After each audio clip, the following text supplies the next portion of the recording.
Hello, everyone. Welcome back to block party number 67. We are now kicking off the meeting of the decentralized board of directors. First of all, since this is the first official meeting of the decentralized board of directors, let's talk about what we mean by the decentralized board of directors. I have my own thoughts, but I'm going to pass around the talking feather, and we can do this on maybe, why don't we just do 1 minute intervals? What is the decentralized board of directors? Feel free to take a pass or feel free to jump in. Let's go in alphabetical order. Alan, James, Marco, and Jamin in that order, but just say pass or give me like some kind of a negative sign, flip me off or something. If you don't want to speak, or actually flip Marco off. I get kind of pissed when people flip me off, but just flip off Marco or just kidding. Alan, anything to start?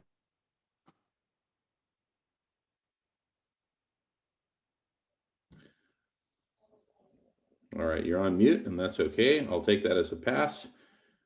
James, what is the decentralized board of directors to you?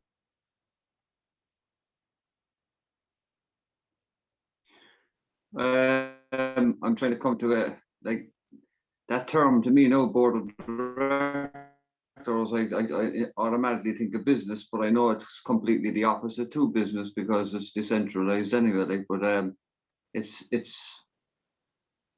to me anyway. It's the board of directors is everybody's on the board, but everybody's also on the same page, basically in what their goals are and what way they want to achieve them by coming together, uniting, and for the common goal. In other words, like for the main problems that are on the page and the problems that need to be tackled in priority. But either way, anyway, the board of directors for me, from what we are saying anyway, is the chrysalis calendar. You know what I mean? It's everybody, with nobody has the one power. Everybody becomes the one power together. Beautiful, beautiful. Marco? Oh, that's me. Yep, I think effectively decentralized by the fact that I'm in Michigan, James in California, James is in Ireland, and Alan is in Scotland. That's about as decentralized as you can get from a physical aspect. And then, of course, a board of directors are exactly that. It's a group of people directing the movement, the business, the entity, whatever it is. We decide the direction things need to go, and then we assign the actual doing to other people. Way it technically works, and I think again we're pretty much that's where we're at. We got the directors part. Now we need some minions. And of course, welcome, a few more directors wouldn't hurt either. And that's me complete. All right, very good.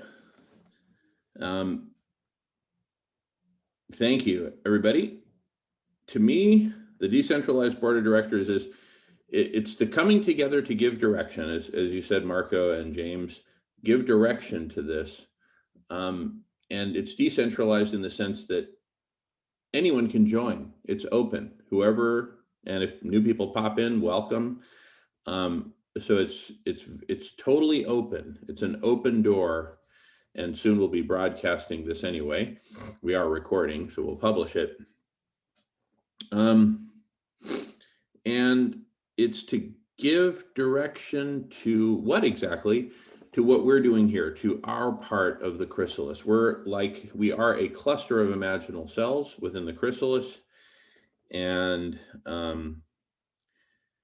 this is our opportunity simply to direct our activities to maximum effect.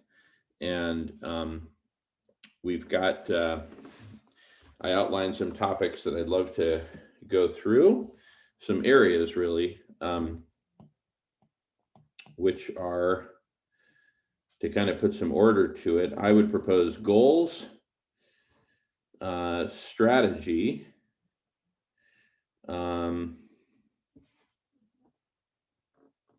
platforms,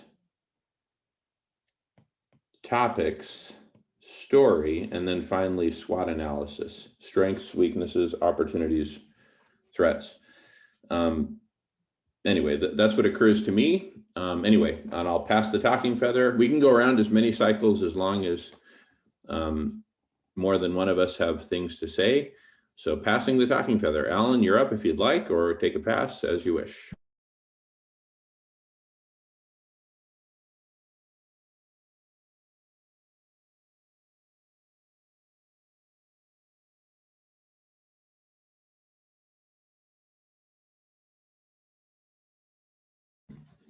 All right, James, you're up if you'd like.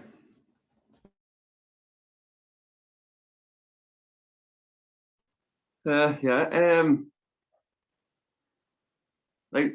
what Marco was saying there a while ago, I kind of was like saying, yeah, we're not really like where we would kind of make decisions for anyone or anything, or appoint anyone anything. But I think it's the Christmas calendar is where everybody will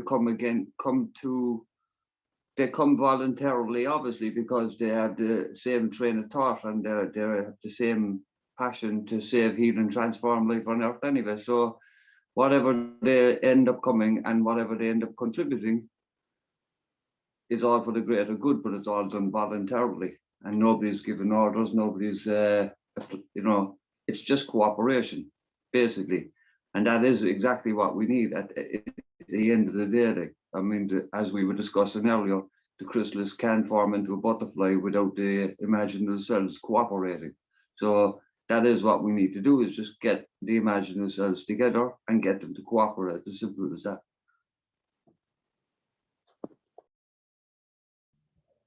Beautiful, beautiful. Thank you, James. I'm taking notes. Marco, you're up if you'd like. Yeah, I think definitely there can be more. It's we're looking towards being very collaborative and open and to many points of view, but we still have to have a direction, and without some set guidelines on which direction that everyone wants to go, you just kind of sit around and flounder and you don't get anything done. You do need a board of directors is merely not actually telling anybody what to do, but organizing the direction and keeping things moving in a constructive way. And there has to be some limit to the number of directors, otherwise you're still stuck in a floundering free-for-all. So I think that is the job we need to do. And I like the outline that you outlined, Jamie, there. The priority list there sounded almost, I think that was a very complete list. And that's me for now. Beautiful. Thank you, Marco. Let me pause recording, but only for a few seconds. All right. So it's Jamin's turn at the wheel. All I have to say is I'm excited to jump into the main areas. Goals. What are the goals? What is the goal? What are the goals of this cluster of imaginal cells? All of us here in this community. What is the strategy with which we seek to achieve those goals? What are the platforms we will use to execute on that strategy? What are the topics we will explore, develop, and hold meetings on those platforms? What is the story that kind of encapsulates all those topics into one coherent story, a new story for humanity, a new story for life on Earth, etc. And looking at it ourselves objectively, our group, our community, all of the above, and ourselves as individuals. What is our SWOT analysis? SWOT, strengths, weaknesses, opportunities, threats. So as soon as we're done kind of with this initial round of comments, and take as long, we'll take as many turns as we need, then we can jump in. And if you have more things to add to that list, feel free. Next up is Alan. Alan, followed by Alchemy, followed by James, followed by Marco, followed by Jamin. Go for it, Alan, if you'd like, or take a pass. Sorry, I was on the phone last time, but probably not much. I've not got anything to say at the moment. I can't think of anything. No worries, no worries. No, never a problem. James? Go on. I thought you were going to alchemy there first, but well, our strength is where I believe we'll find our strength. Anyway, where I know where we're finding our strength to be here at the moment, to be in this space. Now I'm sitting down discussing this. We're finding our strength through awareness. We're finding our strength through the awareness of the actual problem and to the truth of the actual problem.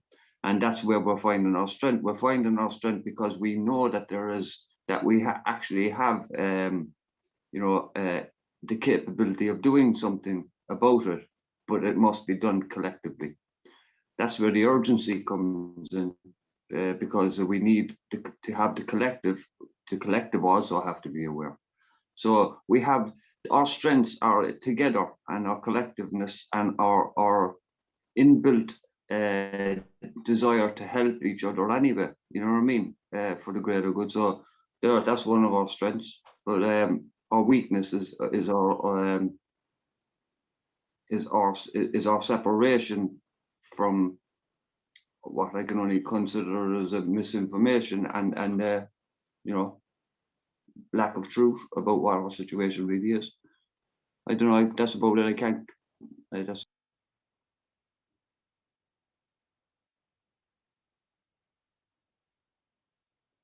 Very good, James. Thank you. All right, Marco. I think I'm ready to dig right in. I think we've done that preliminary, all we need to do. Very good. Sounds good.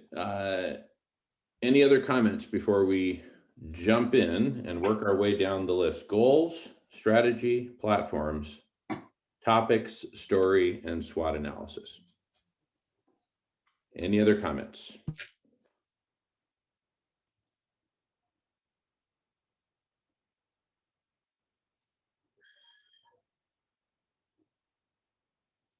All right, so let's dive in first with our goals.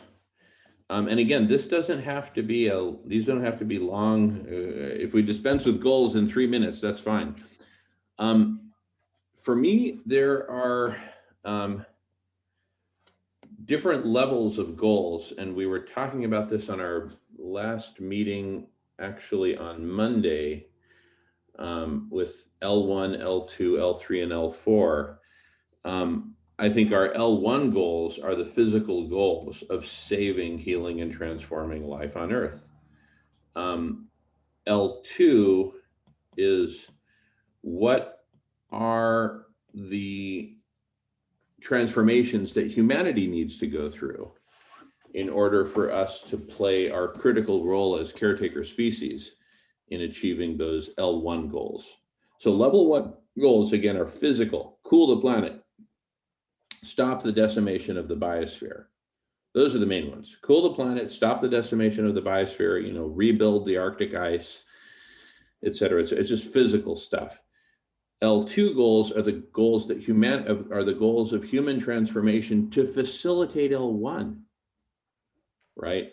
And L3 goals are the goals of collective intelligence to orchestrate humanity to make its L2 transformations so that we can then get humanity to achieve the L1 goals through things like SRM, going vegan, planting trees, cleaning up the oceans, et cetera, et cetera, et cetera.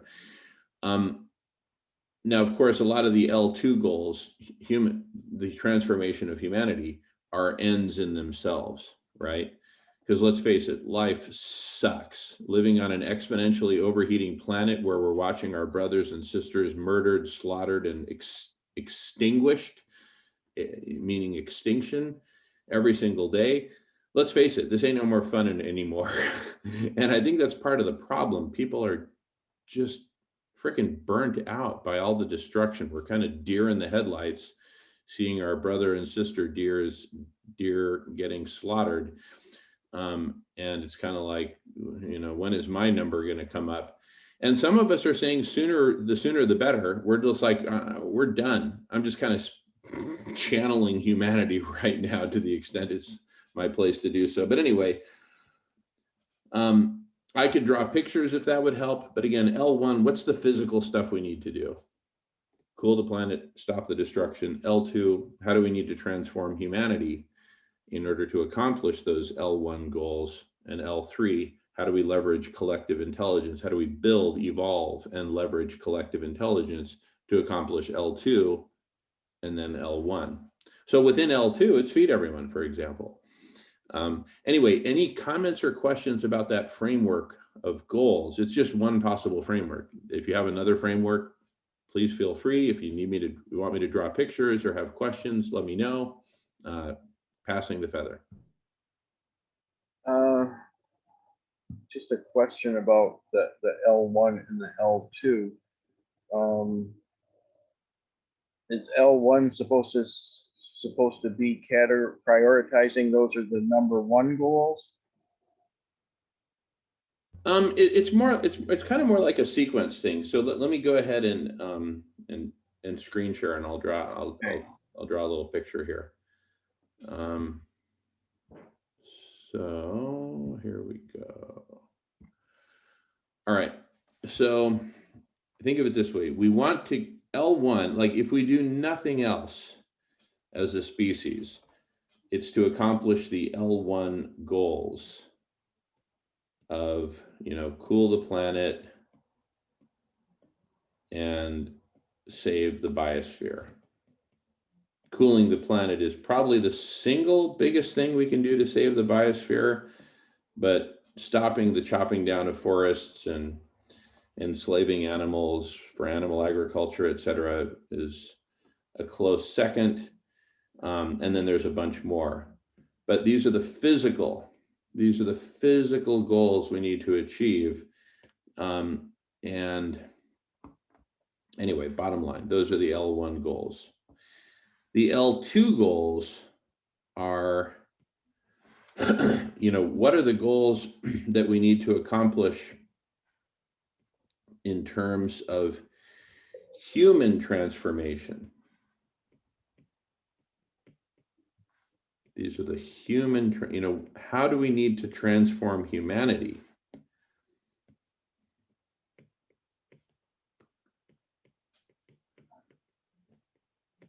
In order to get humanity to do whatever we need to do to accomplish our L1 goals. Eat plants, live in smaller homes, walk and bicycle instead of driving everywhere, whatever we need to do. But how do we get humanity?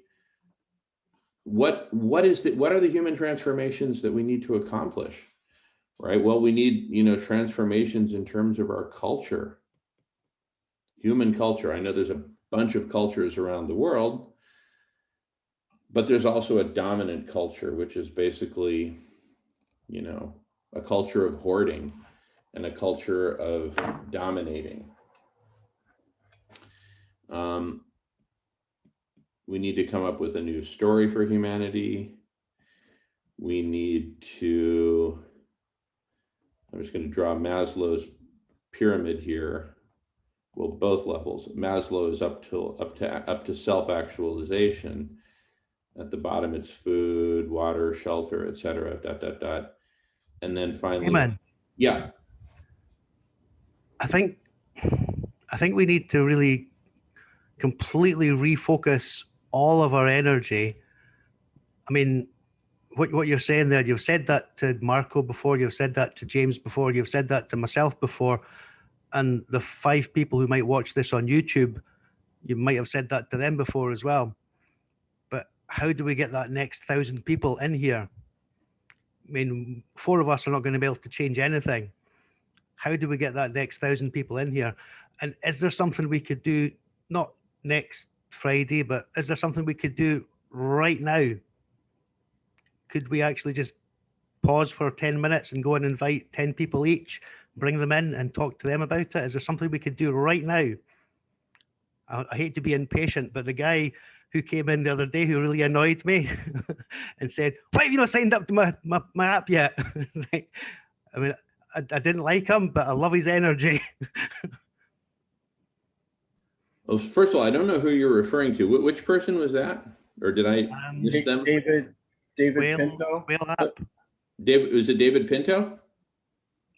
Are we recording? Yeah, I suppose it was. Yeah, no, anyway, okay, but listen, here's where I'm at. Let me go ahead and share the screen. These are the things we're talking about right now. First of all, what are the goals? What I think you're talking about is the next topic. What is the strategy? How do we accomplish those goals? You know, stop everything and invite people. What are the platforms that we're using? Topic, story, SWOT, etc. My inclination is to at least go through a first pass, but if anything, the strategy would be the place where we say stop and invite, for example, if we all agree to that. But maybe let's just do a quick first pass here, is my suggestion. And right now we're on the goals part of it, because I think part of the reason why, I'm kind of two minds. Yes, I totally get what you're saying. We need more people here, but the board of directors, basically, it's where the action stops, and whoever's here, we just huddle together and figure out our board level, grand plan, including all those elements. Anyway, anyone else have any thoughts? Should we stop and just recruit, or do we continue with the agenda of the board? Recruit. I get where Alan's coming from. I understand that, and I mean, I'm the same. I've been there before with like my own impatience comes into that as well. When numbers, we need people talking. But at the moment, we also need to concentrate on this, and I understand what Alan's saying about we've all heard that we're preaching to the choir, so to speak here. Like, but we also have heard as well, like the last thing that you were saying, Chairman, we need to go over these topics and these, this list, and we need to go over it again next week and go around in the circle because each time something new will come up, regardless of how many times we speak of it. So I say carry on and we'll go down through the list with the goals. And I also agree with Alan. Yes, we need to get more people in here. And if I could get them in here, Alan, I swear I would. But they're just like talking to the wall, talking to people here. They just don't want to have anything to do with it. At the moment, anyway, like I just think that what we're doing here is far more important. We need to define our strategy and define our, build this tool and that we once we do get people coming in, that they're not lost and they're not cross talking and we're getting nowhere at all. So I say carry on anyway, Jim, and we go over the goals, and the strategy is definitely, just keep going. Yeah, I think the reason we're decided just to do this was exactly that this is an actual action to move us forward. We're like, hey, we're fragmented, we're off track a little bit here and there. Let's do a quick organization and make the steps to move forward and then really do the acting. And maybe if once we get past goals and we get to strategy, maybe we will stop and try and each get 10 people, which I think isn't going to be easy on a Friday afternoon, but I'm not saying no to that idea, but at least get through the goals and up to the strategy point.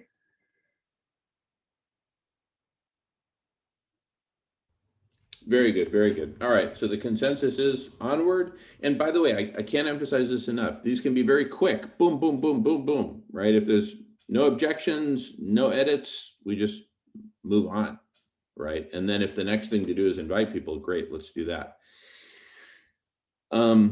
Okay, so goals.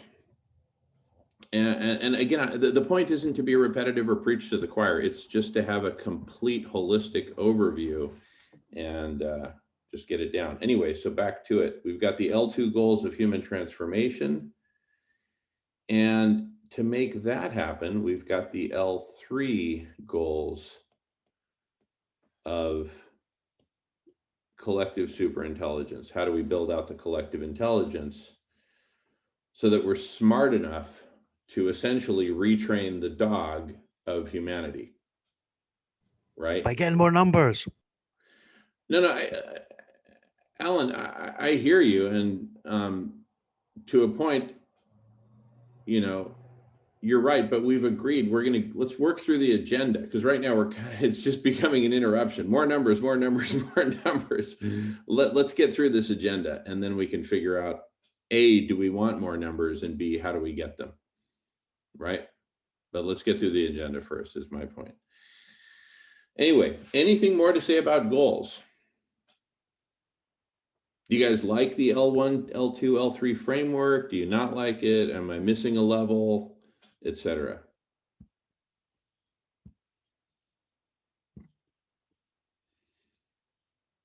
No, I don't think you're missing the level at all. Well, I mean, in the human transformation, I think before goals or before culture, anyway, I think truth, truth is one thing that needs to come out. Like, so I think the truth should be in there. You know, the truth is part of the awareness. I mean, before we can even come up with a new story, we have to have the truth has to get out there, like, and the awareness has to get out there about the truth. Like. So it has to be in there, I suppose. Truth / awareness. How do we get it out there, James? Yeah. How do we get it out there?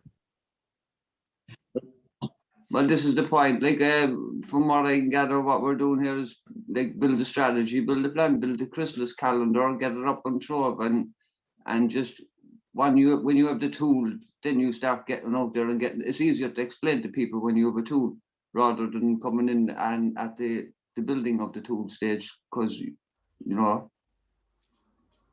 I think like we're here a year, and I've been trying to get people to join from here, like myself, like, and no doubt everybody else has as well on their side. Like, so at the moment, the people that are here at the moment are the people who want to be here. That's all I could say, and I can't force people to be here anyway. So for my part, I don't see why we should, stop this meeting here and go off looking for. I think we should finish this, and then if we decide to go off and try to get 10 people here, let's do that. Like, but I know I won't turn up with 10 people, or even probably one. So I just said we go over the meeting. Truth and awareness, yes, we get the truth and awareness out there by getting this part of the plan done, and then the next stage, and then get the Christmas calendar up and going, and get our platforms up, and everybody get their fill the Christmas calendar. That's the only way you could do it. Like, it's going to happen in stages. You can't just go out there and just try and get everybody into a room and say, let's come in here, we have a plan, or they won't know what we're talking about. Like, you know what I mean? I'm babbling now a small bit, but I'm just saying, well, I think we've been through this before as well, like where we running out to get numbers is one thing, but getting them all in here is a different thing.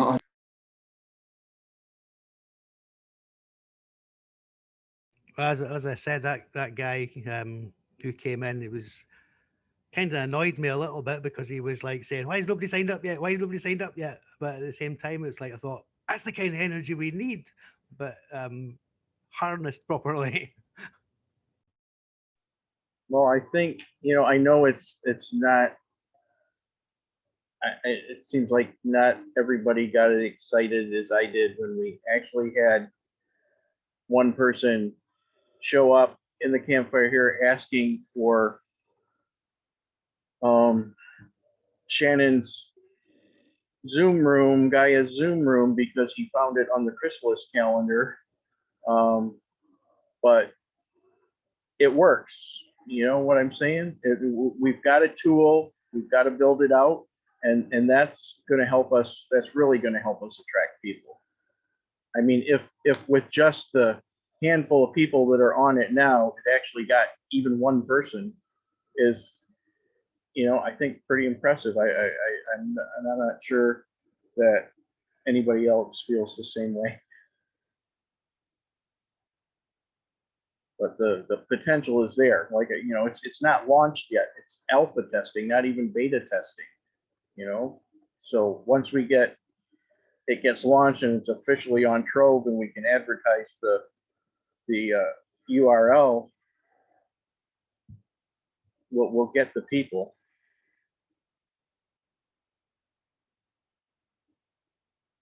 Yeah, but in the meantime, we need to do this as well, and we need to go Right.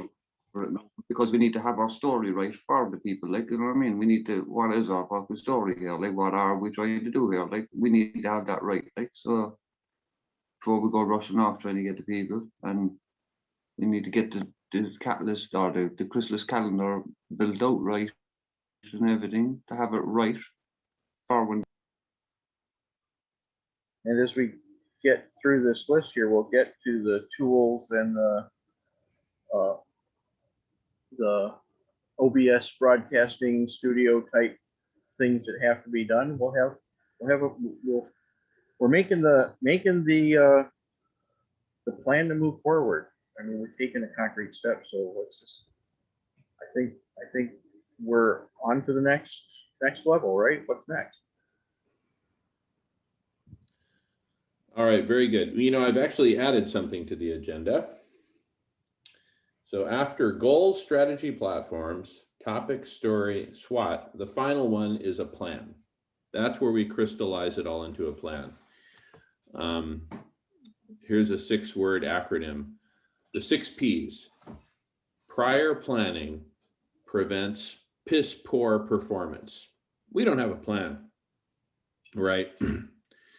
And we just show up here and we start doing one of the P's. I don't want to mention which, but we get out here and we just start doing it and we don't have a plan. So this is our opportunity for prior planning, and the 6 things prior to planning are the things that'll help us plan. What are our goals? What's the strategy, platforms, etc. So I say we continue. We've covered goals. Unless anyone has anything to add to goals, let's shift gears and talk strategy. Everybody game? Any objections to moving forward onto strategy? No, carry on. All right. So strategy, let's talk about it. Kind of blank slate. We haven't actually really done this before. I've mouthed off about strategy on occasion, but let's let the board give it a crack. Strategy. So we know what our goals are. What's our strategy to achieve them? And I'm going to pass the talking feather first. You don't have to speak, but if you want to, go ahead. And I definitely have things to say, but I'm going to pass it on first. Alan? Well, I don't want to sound offensive to Jamin for being extremely repetitive and saying the same things over and over to the same people, because I have more faith in Jamin's idea and belief and trust in Jamin's idea than I've had in anyone I've ever seen before. It's a brilliant idea. It's the most fantastic concept I've ever seen, and I really truly believe in it and have faith that things will work out. I don't know. I'm looking for a running total. Like that's kind of what drives me, is this running total. Like last week we did this, and this week we're here. We got so far last week, but this week we're this little bit further. It does sometimes seem to be we're talking about the same picture with like a triangle or a spiral or circles, or the same basic idea over and over. And it's brilliant. It's the most fantastic idea. As I say, it's fantastic. But what am I trying to say? A progressive kind of like, okay, so we've got to this point and we need to move on to this point and the next point, and we want to achieve this and then this. Obviously, numbers is one of the important ones on that to actually ultimately get something done. So even just a small fraction of every week being about encouraging people to invite and encouraging people to share somehow, even if it's sharing the YouTube videos, or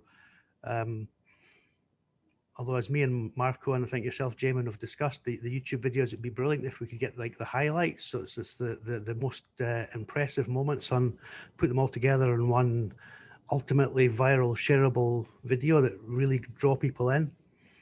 I mean, there's not an awful lot really left to say that's not been said, other than the question that keeps coming up: what do we do next? What's the strategy? Where's the goals? How do we get there? And the answer is always going to be it's only possible through numbers.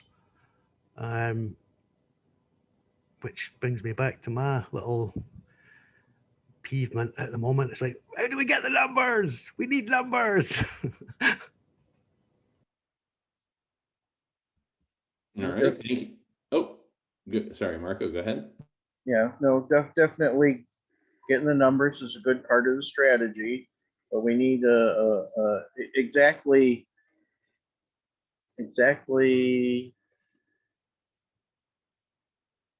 a concrete way do you have, Alan, besides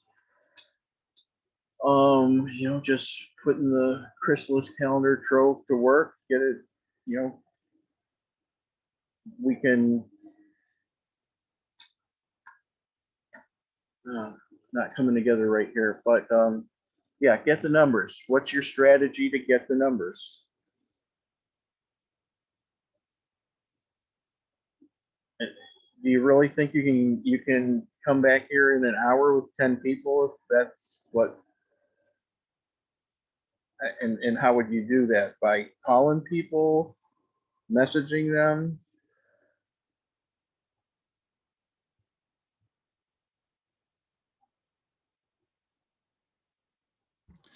All right, let's get back on track of just building out the core elements of the strategy. I feel like. Oh, well, that's what I'm saying. What would be the strategy to getting more numbers? That's part of the strategy. I say, just progress what we're doing with the Chrysalis calendar, the trove, and that's going to be a big part of our strategy to get things on that calendar.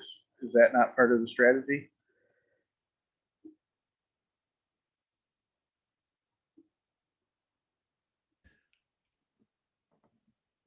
All right, I have a concrete strategy to share in a few moments, but let's hear from James first, and then Marco, and then I'll screen share, or I'm happy to screen share while any of you are sharing and draw pictures if that'll help. Just ask me to screen share and say, Jamin, please draw this. James.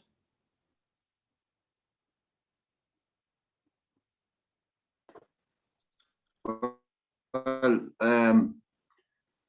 in what Marco was saying there, part of the strategy is the building out of the Chrysalis calendar as we're doing anyway. But there's other parts of the strategy that we have to, which is what we're doing here. We have to sit and think about, because I don't have all the answers, neither do any one of us. But I agree with we have to start getting ourselves out there more anyway, using other types of media anyway, as you were saying with the chat room one that you were talking about there earlier. I can't think of the name, but no, and Twitter and all these other things Clubhouse, and Twitter and all that.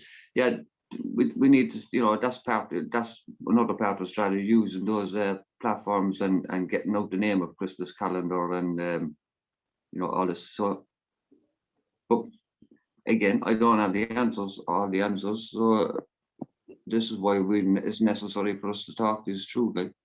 What are the strategies exactly? I'll leave you go with first, Jim, and with your demonstrate on your drawing on your demonstration of it. Like, I get better ideas and bounces off you better than they can when I'm asked directly a question.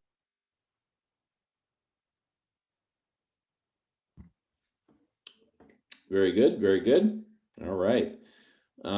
Marco? I'm good. Okay, so let me screen share then what I've been sketching up here. So in terms of a strategy, what I propose is that basically we look at it in the following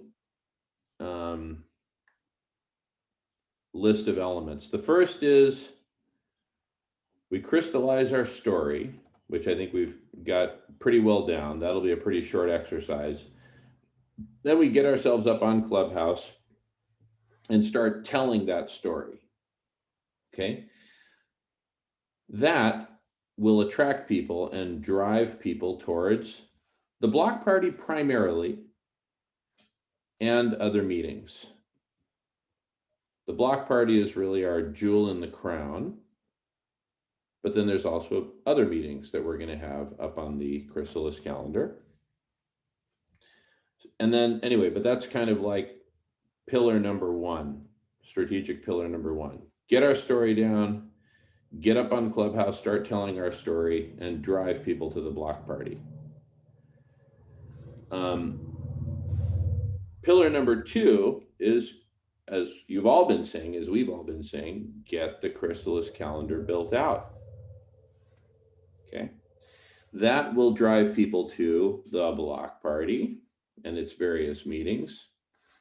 I've got it as one arrow, but really the block party is a bunch of meetings.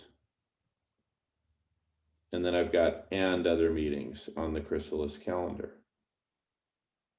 And then pillar number three is is a new thing I wrote about in the email last night. Dear Umair, first let me get a showing of hands. Give me a thumbs up or a showing of hands if you read any of the Dear Umair stuff. And if it's nobody, that's fine. I'll cover that.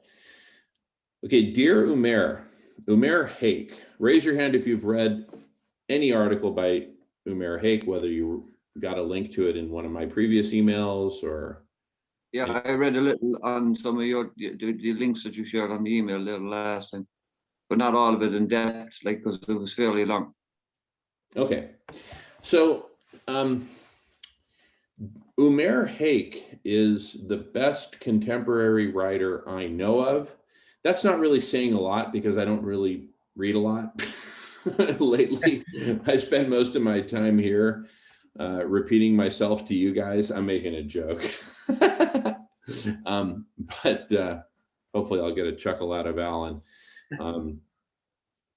But really, this guy's good. Umair is good.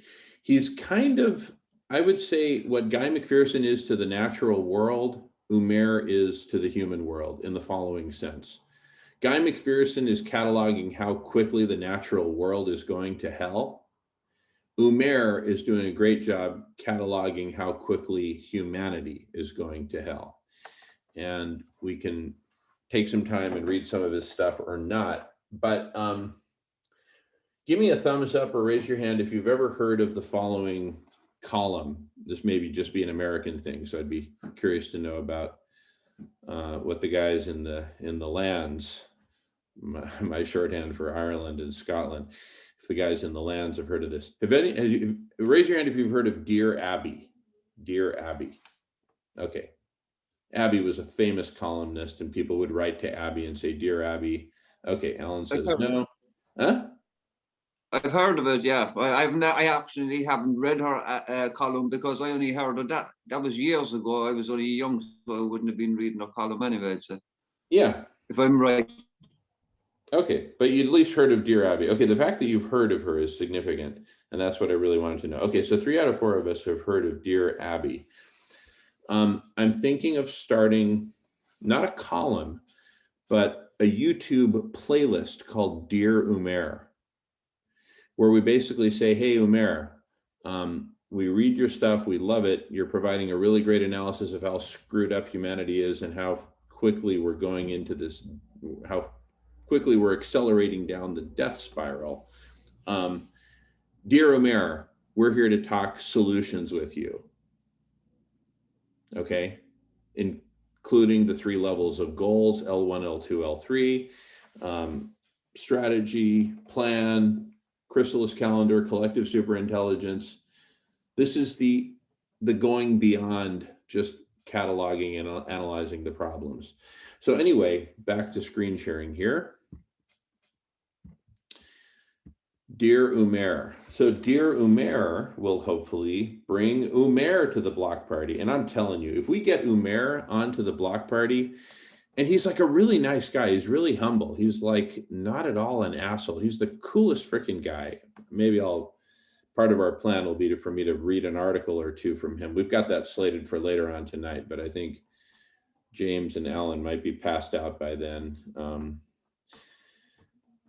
But anyway, so we'll get to that. So, but Dear Umair, I think, is a significant vector for driving people. If we get Umair on the block party, holy shit, that guy can bring hundreds of people to the block party. You want this thing to explode, right?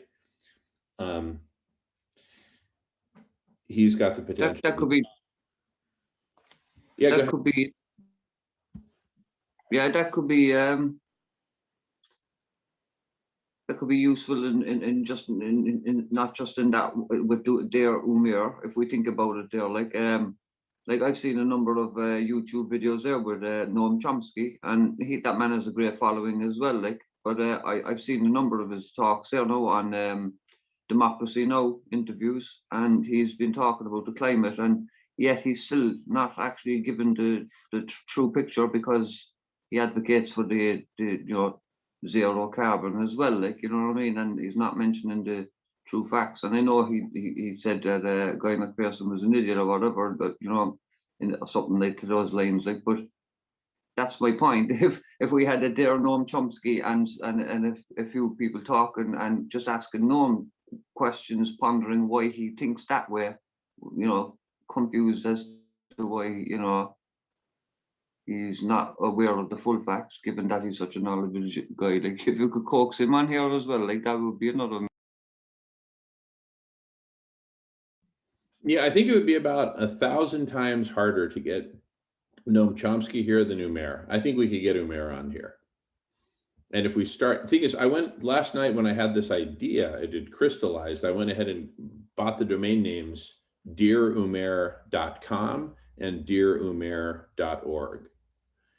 So we've got the brand Dear Umair cornered, and once it becomes a meme that there are people talking about Umair's articles, right?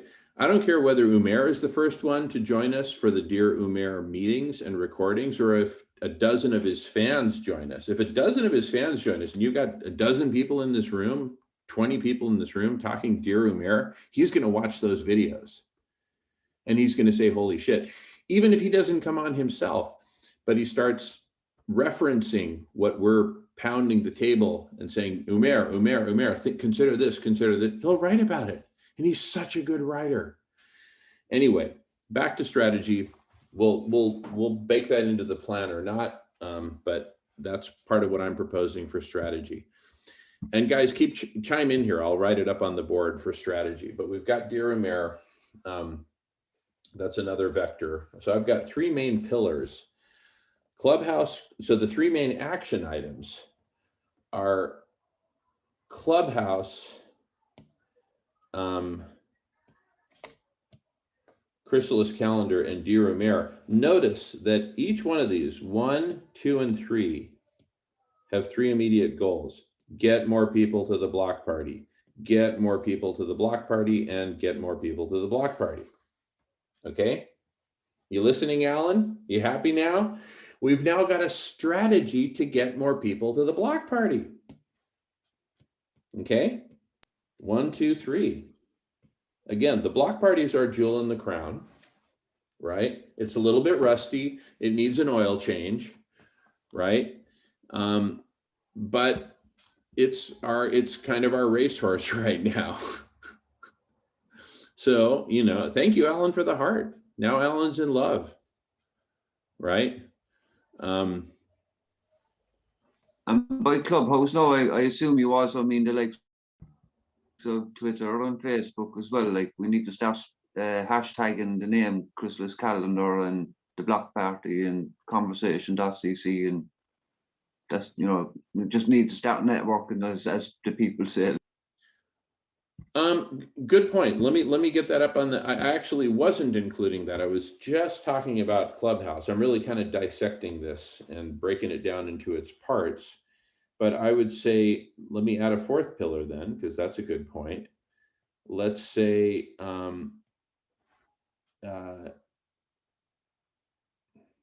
leverage other platforms. That could be Twitter, that could be Facebook Live, that could be whatever. But leverage other platforms. Now, here's what's interesting. These other platforms could be same old goal as always, get more people to the block party. But check this out. They could also be I'm going to get a different color going on here just to make it more interesting.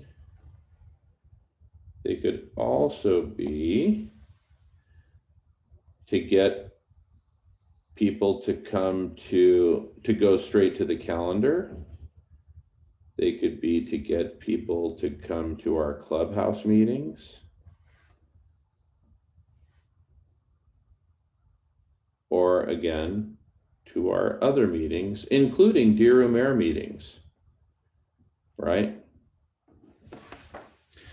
See, that's the thing about strategy. It's got a bunch of arrows going on. It's like, what do we do, right? Strategy goes like this. What do we do over here, over here, over here, over here, and on down the line? Let's come up with a bunch of others if we need to, right? So that we get, this to happen, block party, right? That's strategy. It's a bunch of bullets and a bunch of arrows.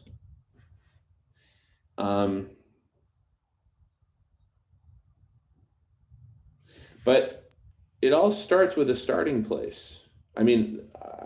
Anyway, story, we got to crystallize it. I think we've got it crystallized. We just need to maybe record it. Maybe we do a recording, right? I just invited Joey Carbstrong, who is England's version of Sister Ivy.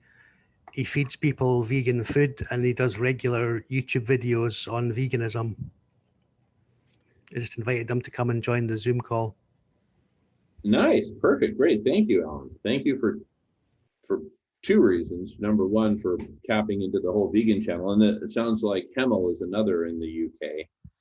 And this sounds like, if we're Food Healers is one of our jewels in the crown of Block Party, right? If not the biggest jewel in the crown of Block Party, frankly, right? We lead with it. It's got Silas Rao coming every week. He's a rock star. We've got Molly Baszler, the next mayor of Los Angeles, et cetera, et cetera. But then, and now we've got Trove, right? We've got Chrysalis calendars. All these great things are coming out of the Block Party. So again, the Block Party is our racehorse. So the strategy is, how do we pump up the Block Party? And we've got these different parts to it. So thank you for doing that, Alan. Walking the talk. I'll just add that as direct invites is another. Let me go ahead and continue screen sharing. That's the thing about, we don't actually have to stop the video or the recording or what we're doing. We can, I just invited somebody there. I could be inviting people constantly, non-stop, while listening to you. It's I'm capable of multitasking, so Good, great, awesome. So we've got direct invites, mainly to the block party. And now notice here, I'm going to show you something. Notice how for all the other things you've got, or for most of the other things, you've got multiple arrows going to block party and other meetings. For direct invites, I'm basically saying just the block party. If you're going to invite someone to something, make it the block party. Again, that's our racehorse.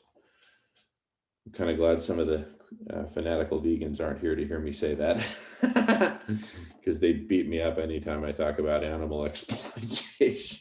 I mean, I use it as a metaphor. I don't actually ride horses, mind you, much less race them. But block parties are racehorse, just between us. But also in relation to the direct invites, like I think you could also apply that. Well, we discussed this before, applying it to the Chrysalis calendar. We should formulate a letter, like basically our story, as you're saying, like what is our story? So we should formulate our story into a letter, like a cover letter that we could send out to individual networks to invite them to the Chrysalis calendar. So tell them what the story of the Chrysalis calendar is basically and invite them to that. So those direct invites could be done as well, you know.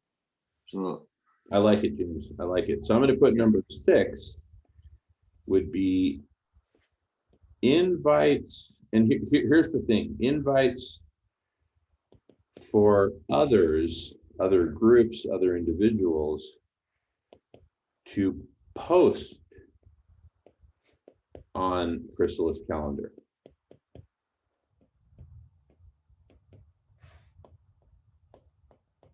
Right? And what I mean by inviting them to post, I'm just going to put in quotes, we can do it for you. We can, not we can, we're not a cannery. We can do it for you. We can do it Exactly. for you. In other words, just email us the info and we'll put it up on the calendar. exactly.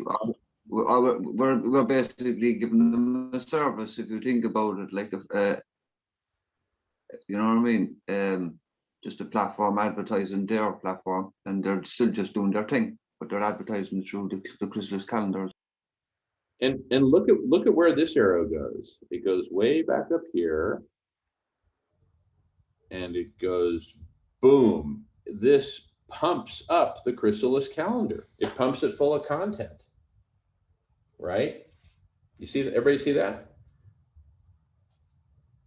We invite others to either post stuff on the Chrysalis calendar directly, or we can do it for you. But in any case, more stuff gets up on the calendar, and that can stoke a virtuous cycle. Right? I love it. Yeah, exactly. And if we get our story for the Chrysalis calendar right, we can put that in an invitation letter, so to speak, then a cover letter. But we can also start off then as well. As I said, you have a list of all the people that joined in the press conference, the first press conference. You have all their emails and everything. Even if you want and you don't have the time, give me the email list. But once we have the cover letter up and everything, we should send out one to all of them first, because that would be the quickest way of getting bulking up the Chrysalis calendar itself for when new people come along to see that there's a lot of activity on it. Okay, good. I'm making a note here in red, so that when we make our plan, I want to make sure we hit that, the plan. Yeah, and let's remember what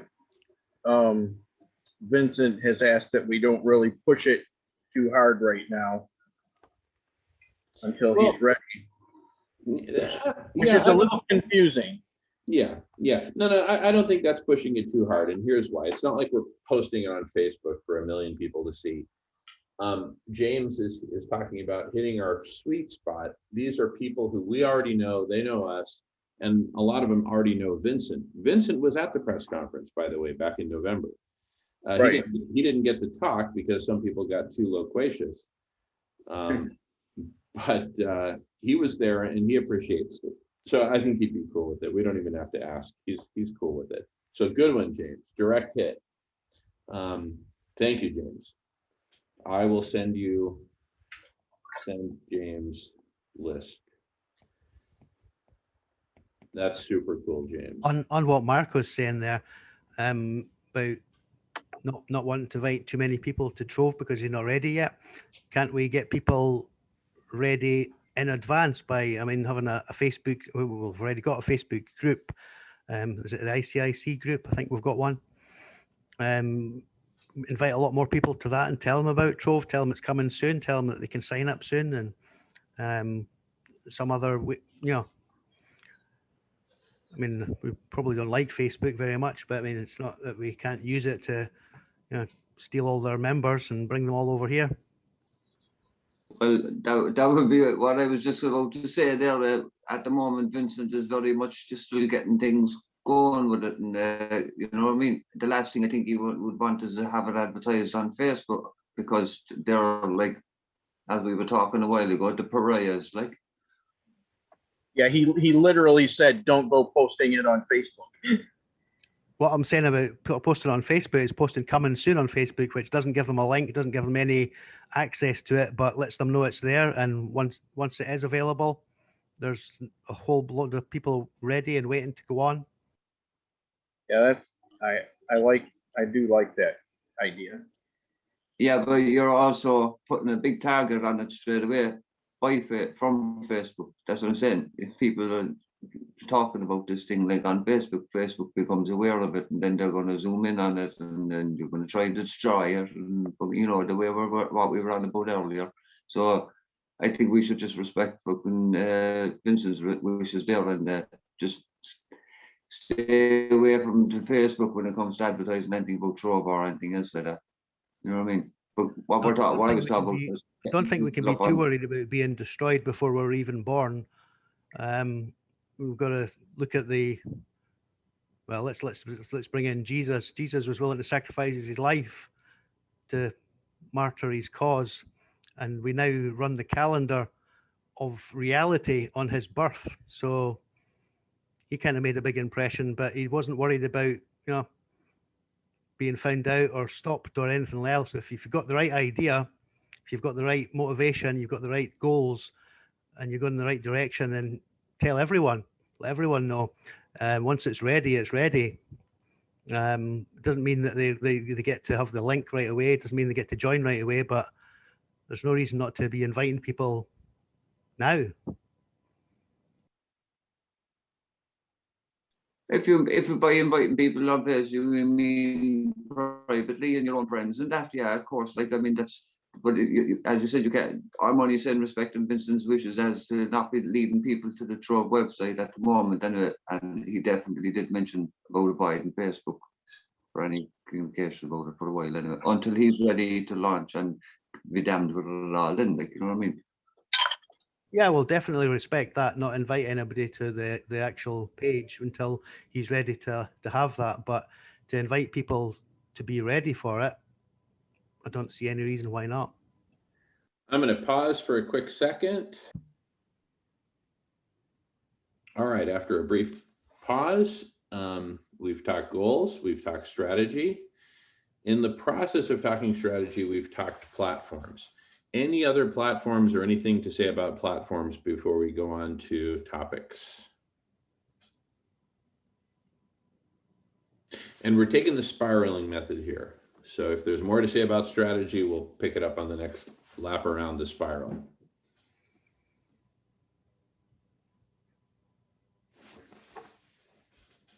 Yeah, I'd say just go on to the next, because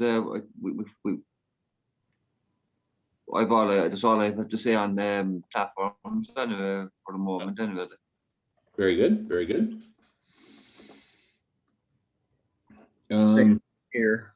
Okay, great.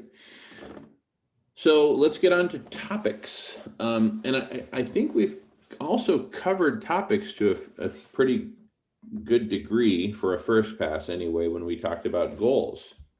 You know, cool the planet, save the biosphere. Those are topics, and there's a bunch of topics within those, but those are the big ones. Human transformation is a topic, and it's got its subtopics: culture, transforming our culture, transforming our story. Maslow's hierarchy, beyond Maslow, from the individual to the collective, to collective superintelligence, awareness, knowledge, awareness not only of the problems, but of the solutions, and of the What's grand meta Maslow? solution, that the goose that lays the golden eggs. Damon, what does Maslow mean? Oh yeah. So Maslow's hierarchy of needs. Here, let me find. Oh, I'll just pause while I pull up a good picture of that. Pausing recording. So in terms of topics, I think between the L1 and L2 goals, there's a lot of topics there. L3 is collective superintelligence, and that's really what kind of most of our work is centered around, getting that launched and oriented towards L2 and L1. So I feel pretty complete on topics, frankly, at least at a high level. Of course, we can always drill down and go deeper, but I think we're pretty good for now. That's how I feel. And of course, there's the topics right here that we're talking about in terms of our decentralized board of directors agenda: goals, strategy, platforms, topics, story, SWOT, and plan. Anything more to say about topics?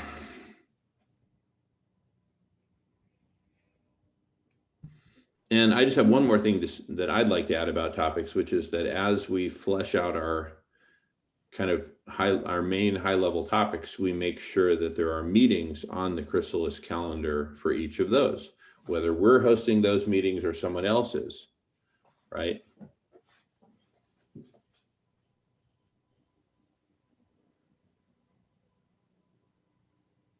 All right. Anything more to say about topics? Go ahead, James. No, that's what I was going to say. I don't have any more to say about topics because, as you said, there's so many. We could just go dung into that. So we should carry on. Yeah. All right. Very good. Very good. Thank you. Anything else? Topics? Okay. Then we have story. A new story for humanity, a new story for life on Earth. To some extent, the strategy that we mapped out with all the arrows tells a story, right? But that's really kind of focused on us, our story. How do we want to get our part of the chrysalis built out? I'd say the story for humanity is kind of a story of the pyramids, right? We all started out way down here just trying to get enough to eat and then build a mud hut. And then, civilization grew, technology evolved, and we kind of got sidetracked into the self. We lost sight of the collective. And so I'd say the story, the new story, is really about helping everyone move from the bottom of the pyramid up to the collective, and then collective superintelligence, and then applying that to what is most urgent, most important.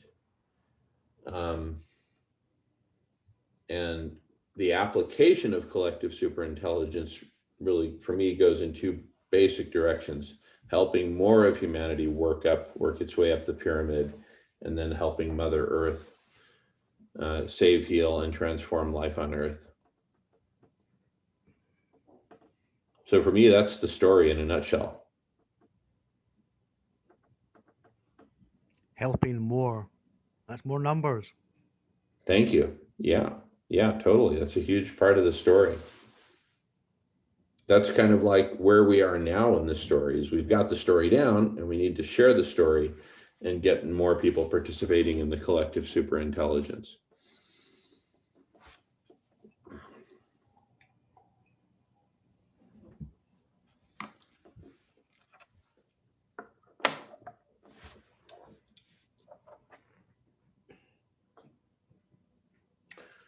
All right. Shall we do some SWOT analysis? Or is there more to say about story?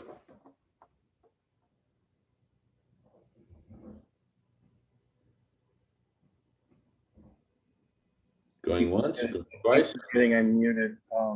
No, I don't have anything more. I think we're ready to move on. Okay.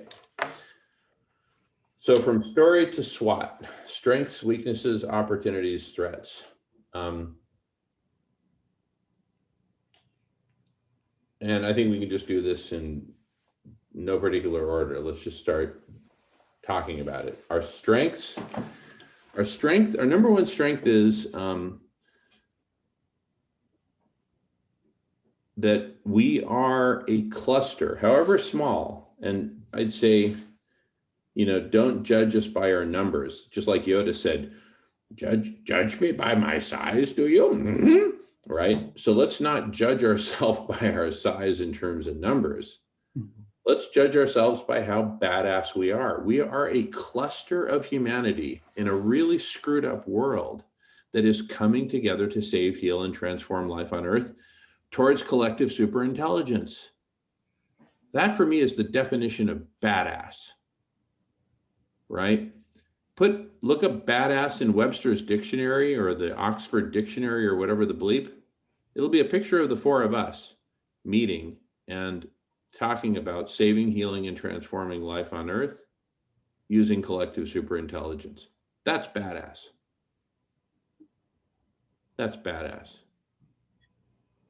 So we're putting that in a strength column. Yeah, strength is we're badass. I definitely think that one of our strengths is, despite what would seem like pretty crappy odds, we show up regularly, the same people, and we know it can happen, and it's up to us to make it happen, which will also involve getting more numbers of people to help. But the fact that we've stuck it out as long as we have, and especially you, Jamin,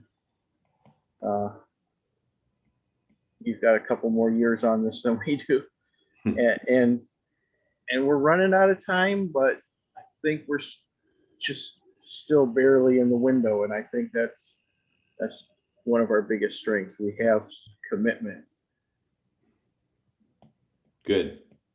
I like it. Exactly. And we wouldn't have gotten that commitment either without the other strength, the main strength, which was because of our awareness to the truth.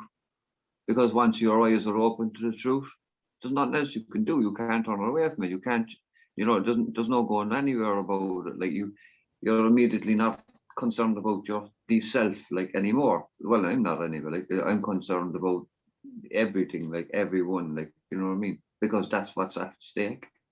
So because that is the truth, you know what I mean? So that's what I'm saying, is the truth. When you have the truth, that's your strength as well, because that gives you the strength to have the commitment that we have, to turn up here. And yes, to we can get frustrated and we can get lose our patience and whatever, doesn't matter, but we still have the commitment to stick to it because we have the strength of truth.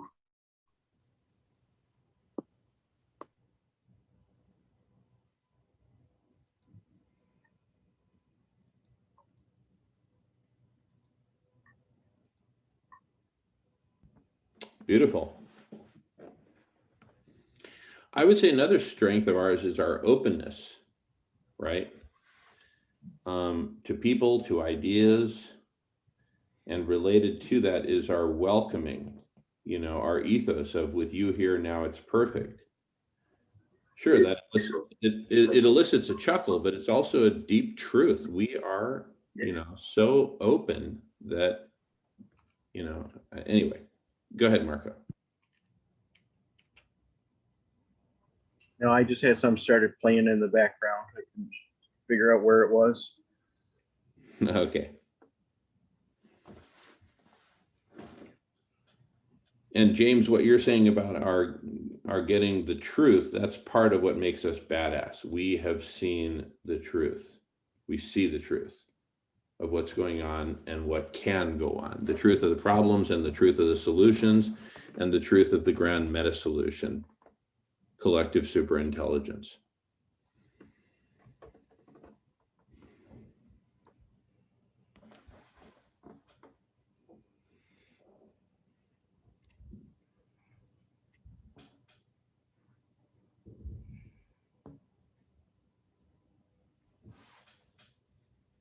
Well, another one of our main strengths is we have right on our side anyway. That's the other one. That is a big one. We have right on our side, simple and plainly. There is no political talk around this or anything else. There's no one person going to come up with some, whatever. But we have right on our side, and there is only one right way to deal with it, as we're trying to formulate here ourselves, like, and as many other networks out there would be trying to formulate themselves as well, as we said. So we have that strength as well of being right, and just need to get ourselves together and get the other networks together, so that we can realize that there's even more strength. Then obviously in numbers, as we all know, there's strength in numbers, but there's so much more strength in numbers that are actually aware of the power that they have because of the truth and because we're right. And that's just, there's no greater power than that. That's going to gather numbers like a rolling snowball. Yeah, we have right on our side, definitely.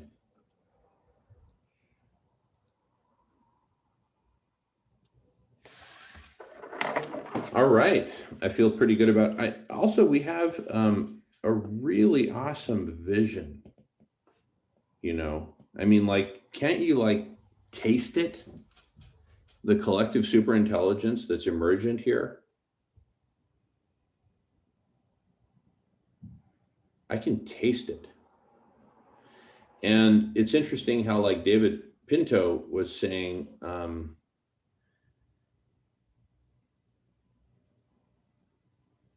talking about the mesh network, these different networks that are starting to mesh together, like Kiko Lab and other networks and us, and,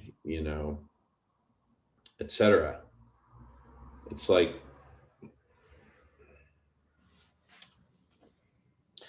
so I'm going to put imminence. It is imminent.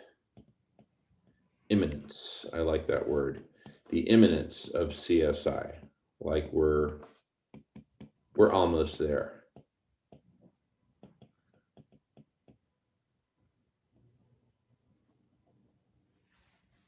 That's more of a strength of the bigger picture, not so much our strength. But it adds to our strength.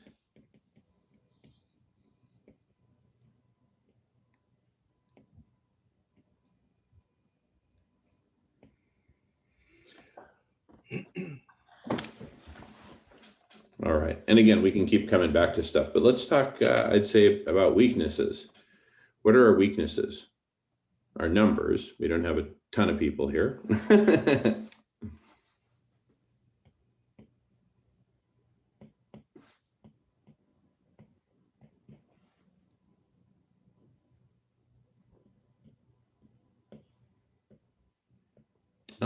I'd say another weakness we have is we repel some people.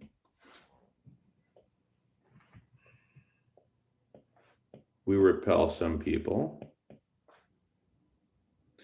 And the people we repel, probably most of them, it's really their issue, not ours.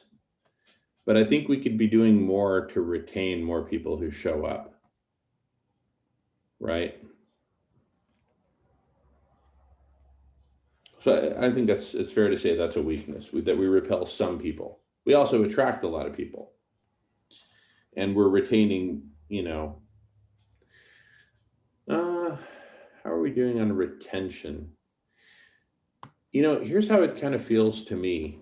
And this is kind of a strength and a weakness combined, which is that, and the analogy that comes to mind is panning for gold, right? Yeah, there's not a ton of us, but the ones who are here are golden. Just look at the people who've been here today, right? Look at Annie A, for example. So the people who are coming are better and better fit. Annie, Vincent, Simon, Shannon, So panning for gold, it's a strength and a weakness. We're retaining a lot of gold, but I think we're shedding some silver that could be retained as well. Lauren was here at the very beginning. I think you may have missed that, Marco. I saw that she was here. Yay, Lucas. But I'm going to pause recording so we can welcome Lucas. Back everyone to the decentralized board of directors. We're just going to have a brief sort of recap update for the folks who recently joined. Our goal is, the big goal is the saving, healing, and transforming of life on Earth in the face of existential threats which have become severe beyond words and urgent beyond words, but not beyond numbers.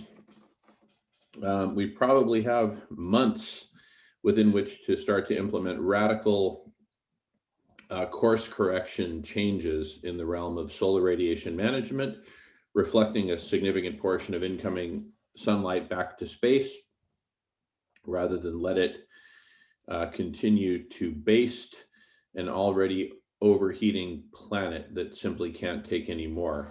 In the sense that if we lose the rest of the Arctic ice, we lose that mirror, which is the air conditioner of our planet. And it's pretty much over the cliff at that point,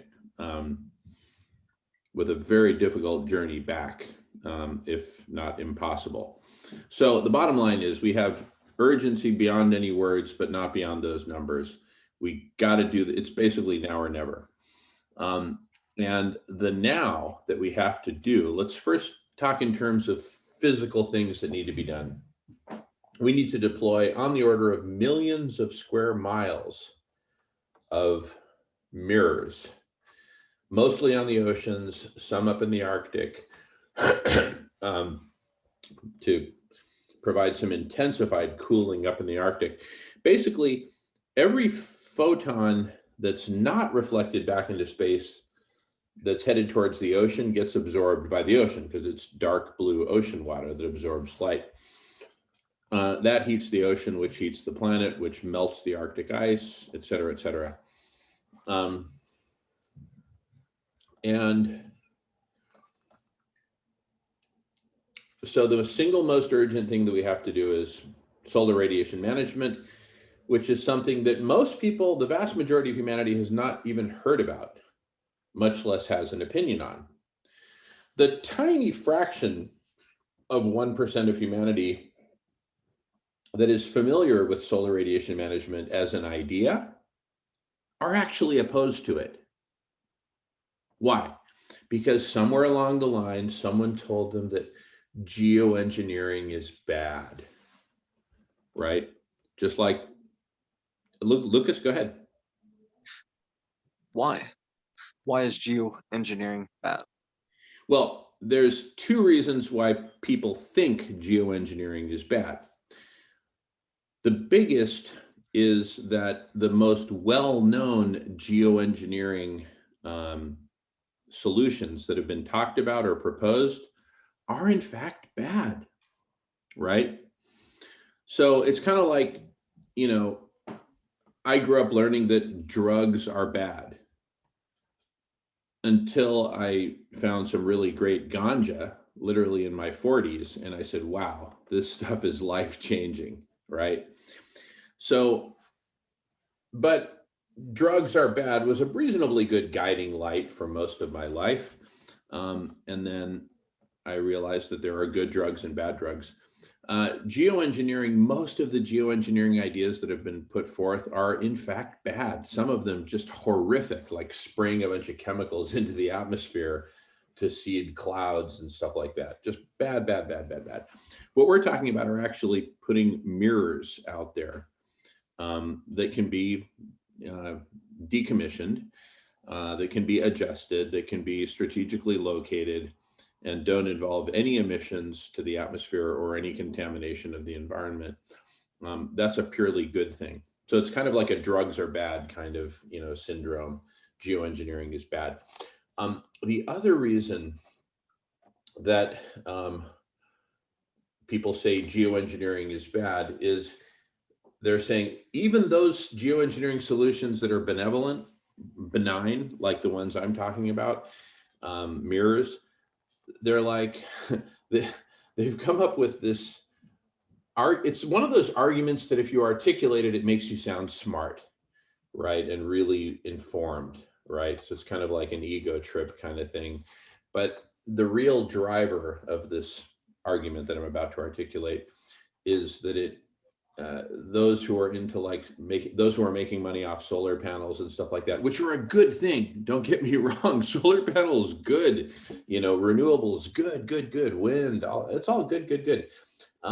But the people who are making money off of that, they don't want any competition. And geoengineering is sort of they perceive it as a competitor because it takes focus away from them rolling out solar panels, like Al Gore. He's now a 100 millionaire thanks to his getting in bed with capitalists who are making money off solar panels. Not that there's anything wrong with any of that, other than the fact that they poo-poo really good geoengineering solutions, which are complementary, but they see it as competitive, right? So the argument goes like this. If we deploy geoengineering and cool the planet that way, humanity won't have enough incentive to go make the switch to renewables, and they'll keep on driving gas guzzling SUVs and, and doing all kinds of other high carbon emission stuff. And we don't want that, so it's kind of this, anyway, that's the argument. It's as simple as that, right?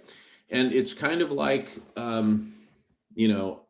the fire engine shows up and, I'm standing outside my own burning house smoking a cigarette, and they're like, okay, what's the situation? Well, there's kids in the attic. Well, should we put out the fire? No, don't put out the fire. Because if you put out the fire, how else are my rascal children going to learn not to play with matches? Right. We're at a point that the freaking house is on fire. The ice is melting. We're just busting through. Anyway, so that's that. Any questions about that? I mean, the bottom line is, I'm just saying we're up against two significant barriers as regards getting this deployed, geoengineering deployed, solar radiation management specifically. One is that nobody knows about it. Number two, the few who do know about it, most of them are opposed to it because of brainwashing, savvy marketing on the part of those who are opposed to it for reasons that they don't even understand. It's kind of more, again, it's more like, well, that sounded smart. I think I'll go repeat that. And, maybe I'll get a date kind of thing, right? As opposed to just freaking really giving it serious consideration. There's a lot of monkey see, monkey do out there as regards climate change discussions. People just repeat stuff that sounds smart. The reality is we urgently needed to save our lives, period. Okay, so what are we going to do to get people to support SRM from the masses? The governments will follow the masses. So how do we get the masses jazzed, excited about solar radiation management, SRM? Well, first of all, that's one of the big solutions we need to implement. The other big one is the world needs to go plant-based. We need to stop eating meat and dairy. We need to end large-scale animal agriculture, or any form of animal agriculture for that matter. And we need to stop fishing. We're decimating the biosphere by slashing and burning the Amazon rainforest in order to grow more cows so that more people at McDonald's can eat Big Macs. Those are the two biggies. There's a whole bunch of other things we need to do, like plant trees and clean up the beaches and make all kinds of changes to lifestyle and everything else. But those are the two big ones, SRM and go vegan. And there's a lot of resistance to both. The vegans are gaining ground way more quickly than the SRM folks. But really, we need one united front to get all of those vital solutions implemented. So to get those solutions implemented, we really need to focus first on getting humanity to wake up and get its head screwed on straight and its heart screwed on straight. And so that's within the realm of human transformation, right? So the story so far goes like this. There's some big physical changes we need to make to the planet, end animal agriculture, and deploy a bunch of mirrors, SRM. To do that, we need to transform humanity so that humanity will make these two big things happen and a bunch of others. So far, so good? Okay, so what does the transformation of humanity look like? We need to transform our culture. We need to transform our story. We need to take care of those who don't have enough food, water, shelter, medicine, healthcare, etc., so that humanity will be in good shape for taking on these big challenges, right? If I'm starving to death, the last thing on my mind is SRM or even veganism. If somebody offers me meat, I'll eat meat if I'm starving, right? So we need to take care of humanity. We need to take care of each other so that we can really become a united species and then have a chance at taking on these bigger things, veganism and SRM. So the transformation of humanity involves taking care of each other. And we have 3 meetings per week on the topic, on the subject of food healers, where we're feeding people, like in Los Angeles, in Arizona, on the Navajo First Nation, and in different places. We have feeding programs to feed everyone, plant-based foods, so that we can begin that process really starting at the bottom of Maslow's pyramid and working our way up. So taking care of humanity, we need a profound cultural transformation. Noam Chomsky speaks of a spiritual transformation of humanity, and I agree with him. James has just put a video up on the screen. James, you want to tell us about that?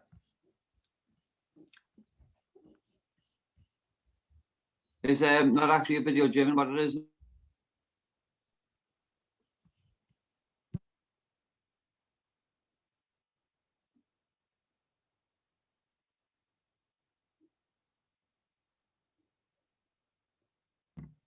That's James's internet connection. It kind of buffers, and then sometimes you'll hear him talking in a very accelerated way as it streams through. Well, until he's ready. I'm very curious about So, the actually, and they actually have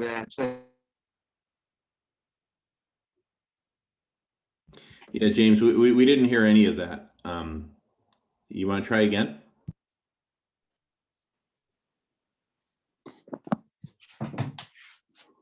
sorry,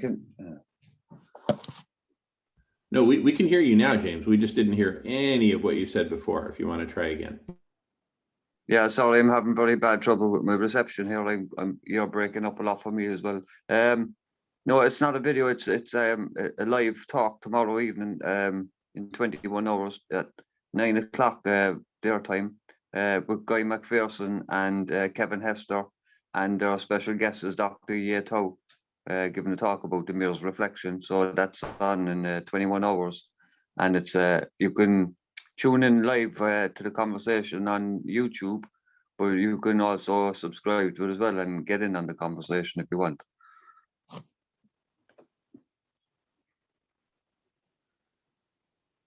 But I was just saying, that's for Lucas's benefit as well, because you know, he can check out the Mirrors Reflection project as well, so he'd better understand what you were talking about with the Mirrors project. Oh, very good, very good. Thank you, James. And then Lucas, you had a question or comment?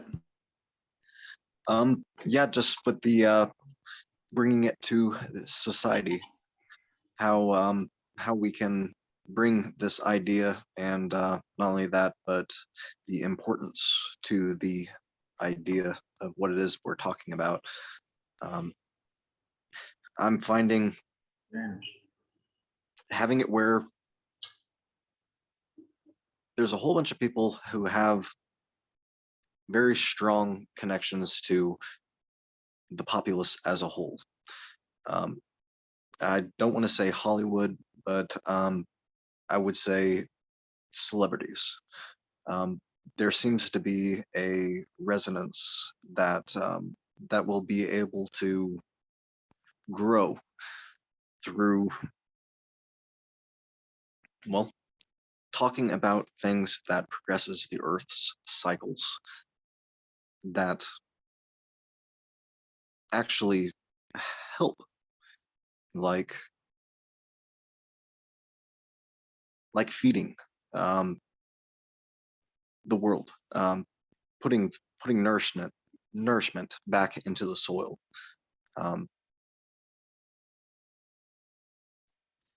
Every day, having it where we do not throw out our eggs, our eggshells, our and putting it where there's a certain process in which the tree releases the fruit nourishes the ground, and then the ground then becomes a place for new trees to grow. And that process is stymied very strongly with how our manufacturing processes work. And depleting the land, of nourishment is what it is that we're participating in globally. And yeah, at some point in time, everyone should start noticing poop is good for the land, and it shouldn't be something that is centered in a canister under our house. I know that's an awkward subject to talk about, but in a very large sense, it's what will allow this world to grow to a better place, is us understanding microscopically how it is we're affecting the macroscopic, how it is individually we are progressing this world pollution wise.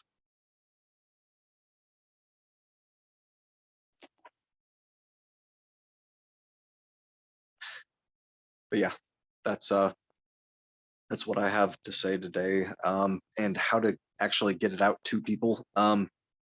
It's really Facebook, Twitter, Instagram. Put up a picture and put your information out there in a way, while it's conflictive to another, it is not judging. We are all going through something that we are coming to understand. The more that we focus on the growth, the more growth occurs. The more that we focus on the conflict, the more the conflict grows. And so, yeah, putting our focus on not so much shaming, putting our focus on the love of the fact that we're a kick-ass species, and we should really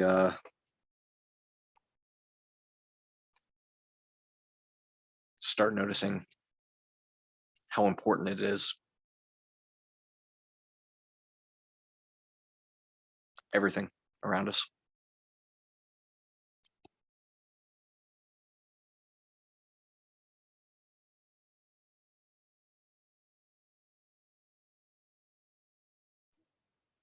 And that's a good point. We are a kick-ass species, so we need to start kicking ass and getting people in line, doing the right thing.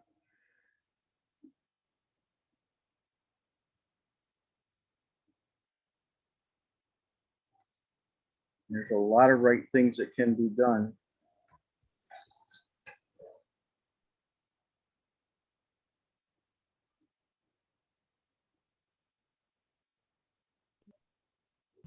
Right. And that gets back to the transformation of humanity, right? Helping humanity to become aware of these things that are going on, helping humanity to get her basic needs met so that no one's hungry, no one's impoverished, which is important for them, but it's also important for everyone. You know, the middle class person who is hoarding not only their wealth, but also their time and not focusing on anything but themselves,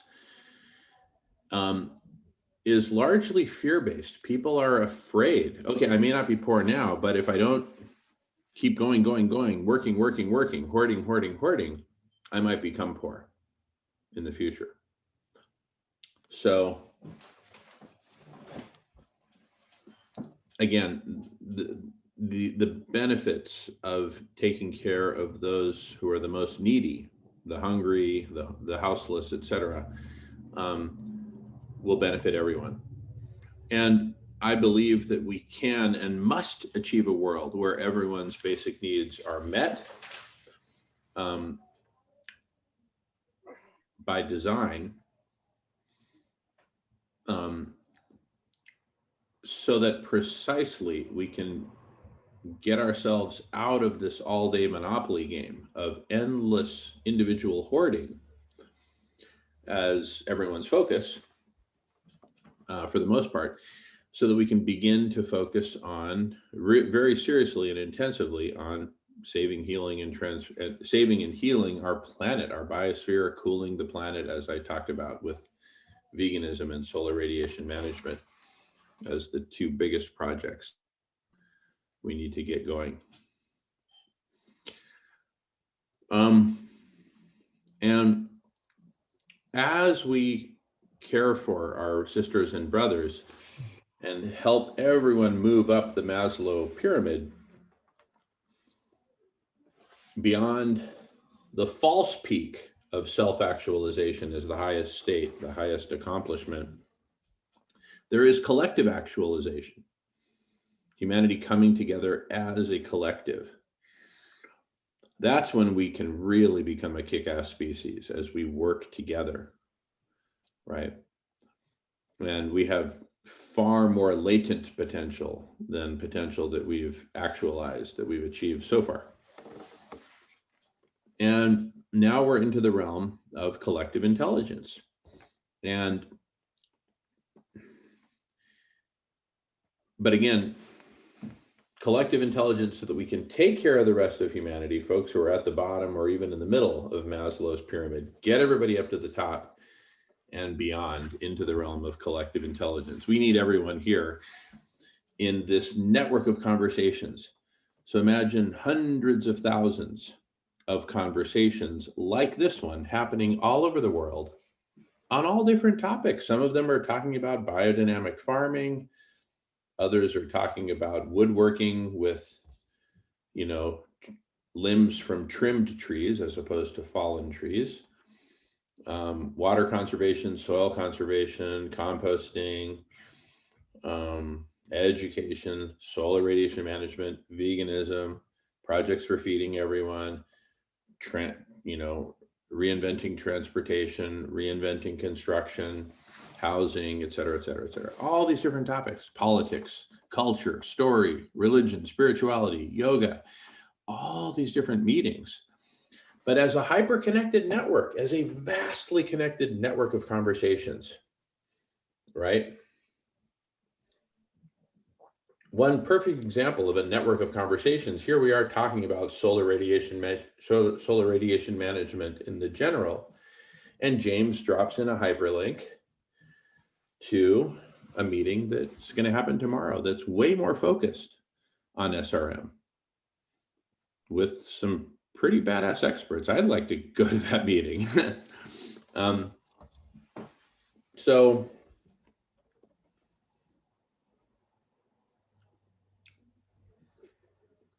that's an example of a networked, these two conversations are now networked. Even if none of us goes there, there's a link that's connecting them, a link in the chat.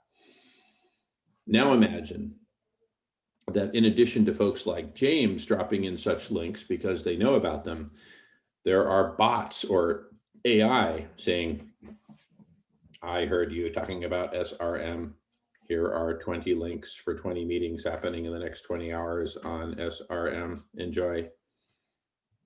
We're like, wow, thank you, bot. That kind of automated hyperlinking. Why not? This is all part of humanity becoming a kick-ass species, right? Cell phones help us become more kick-ass, right? All right, let's get everybody a cell phone, get them charged up, get them connected, get them trained, and let's connect, right? So in many ways, we're already hyper-connected, but what we're talking about is specifically stoking, building a hyper-connected network of conversations, all in the direction of saving, healing, and transforming life on Earth.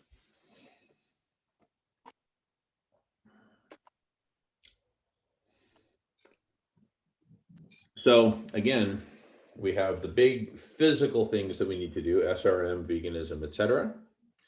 For that, we need to transform humanity, take care of humanity, feed people, help people move up the pyramid through whatever means, whatever combination of means, food, water, healthcare, education, transportation, free laundry services, whatever. But move people up the pyramid to collective superintelligence. Now, so physical transformation of humanity, the thing that's going to get all that going is precisely collective superintelligence. So let's gather together all the people who are sufficiently dialed in, like the five of us, and form this network of conversations.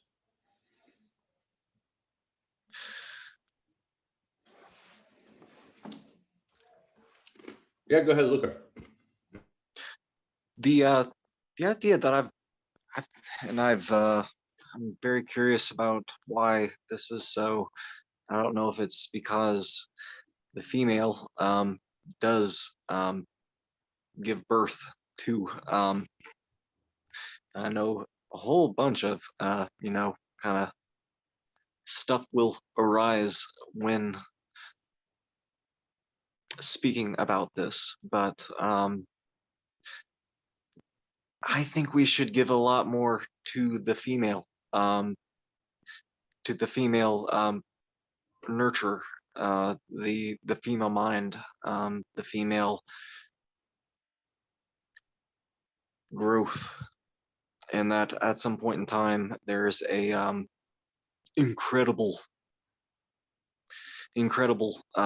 amount of power that we are as a species we're not bringing to the forefront of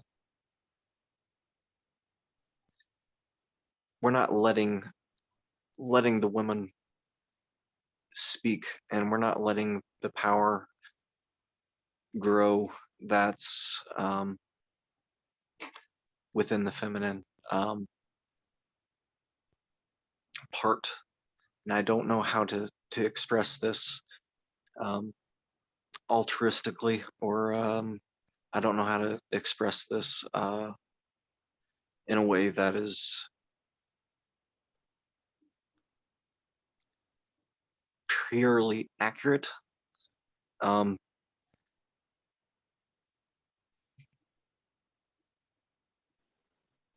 divine feminine. Right. We need to bring that back into society, and in that part, it's a very strong and very protected ideology of do well and actually go out and make the world better through your actions.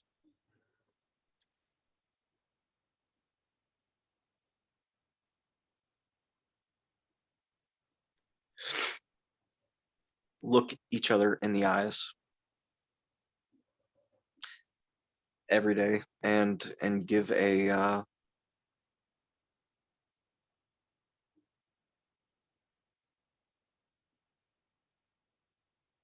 I don't know. It's a sensitive subject.